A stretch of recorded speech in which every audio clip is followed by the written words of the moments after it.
আজকের রেসিপি কাঁচা আমের মোরব্বা। মোরব্বার রেসিপিটা এইভাবে একদিন হলেও বাড়িতে বানিয়ে দেখতে পারেন। খুব কম সময়ের মধ্যে রেডি হয়ে যাবে, কোনো রকম ঝামেলা ছাড়াই। বানানো যেমন সহজ, খেতেও ভীষণ ভালো হয়। নমস্কার, আমি রুমি, আপনাদের সবাইকে আবারও একটা দারুণ স্বাদের রেসিপিতে স্বাগত। প্রথমে আমি এখানে আঁটি বাদ দিয়ে 700 গ্রাম আম নিয়েছি। আঁটিটা বাদ দিয়ে দিয়েছিলাম, তারপরে আমটাকে এইভাবে একটু লম্বা করে কেটে নিয়েছিলাম। এখানে রেসিপিটি বানানোর জন্য আঁটির প্রয়োজন নেই, আঁটি বাদ দিয়ে আমটা কাটতে হবে। এদিকে একটা কড়াইকে গ্যাসের ওভেনের উপরে বসিয়ে দিয়েছিলাম। 500 গ্রাম চিনি নিয়ে নিলাম, মানে 700 গ্রাম আমের জন্য এখানে আমি 500 গ্রাম চিনি নিয়েছি। মোরব্বার জন্য চিনিটা একটু বেশি প্রয়োজন। এবার আমি দিয়ে দিচ্ছি ওই কাপের 1 কাপ জল। এখানে প্রায় 2.5 কাপের মতন চিনি দিয়েছিলাম, আর 1 কাপ জল দিয়ে দিলাম। আর দিয়ে দিচ্ছি অল্প একটু লবণ, খুব বেশি না, একেবারে সামান্য পরিমাণ লবণ। আর দিয়ে দিলাম অল্প একটু দারচিনির গুঁড়ো, আর দিয়ে দিচ্ছি অল্প একটু এলাচ গুঁড়ো। এখানে আমি দারচিনির গুঁড়ো আর এলাচ গুঁড়ো দিয়েছি, তবে আপনারা চাইলে দারচিনির টুকরো দিতে পারেন, আর এলাচগুলোকে একটু ভেঙেও দিয়ে দিতে পারেন। গুঁড়োটা দিলে খেতে অনেক বেশি ভালো লাগবে। খুব ভালো করে মেশানো হয়ে গেছে। ফ্লেমটা মিডিয়াম টু হাইতে প্রায় 2 মিনিট রেখে দিয়েছিলাম। চিনি শিরাটা খুব ভালো করে ফুটে উঠেছে। এবার চিনি শিরার মধ্যে অল্প একটু ফুড কালার দিয়ে দিলাম।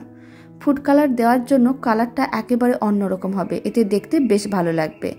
আপনারা চাইলে দিতেও পারেন, নাও দিতে পারেন। ফুড কালারটা যখন খুব ভালো করে মেশানো হয়ে যাবে, তখন সমস্ত আমের টুকরোগুলো দিয়ে দিতে হবে, আর ভালো করে মিশিয়ে নিতে হবে। খুব ভালো করে মেশানো হয়ে গেছে। ফ্লেমটা মিডিয়াম টু লোতে রেখে এইভাবে 30 মিনিট রান্না করে নিতে হবে। এখন আমি আপনাদের 30 মিনিট পরে দেখাচ্ছি। ঢাকনাটা খুলে নিলাম। এবার একবার উল্টে পাল্টে নিতে হবে, যাতে সমস্ত আমের টুকরোগুলো খুব ভালো করে রান্না হয়।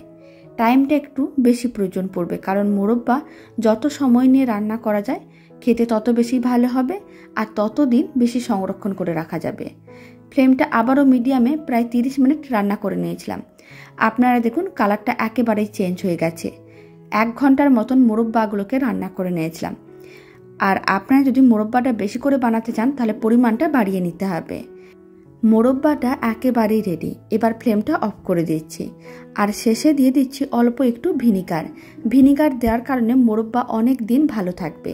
খুব ভালো করে ভিনিগারটা মিশিয়ে নিতে হবে, তারপরে ঠান্ডা করে নিতে হবে। আর ঠান্ডা করে নেওয়ার পরে যে কোনো বয়ামের মধ্যে রেখে দিতে হবে, তাহলে সারা বছর ভালো থাকবে। আর এই মোরব্বার রেসিপিটা ভালো লেগে থাকলে আপনারা যদি ফেসবুক থেকে রেসিপিটা দেখছেন, পেজটিকে ফলো করে নেওয়ার অনুরোধ রইল। ইউটিউব থেকে দেখলে চ্যানেলটি সাবস্ক্রাইব করে নেওয়ার অনুরোধ রইল। তো চলুন, ভিডিওটা আমি এখানে শেষ করছি। আপনারা সবাই ভালো থাকবেন, সুস্থ থাকবেন। আপনাদের সঙ্গে আবার নতুন রেসিপি নিয়ে দেখা হচ্ছে।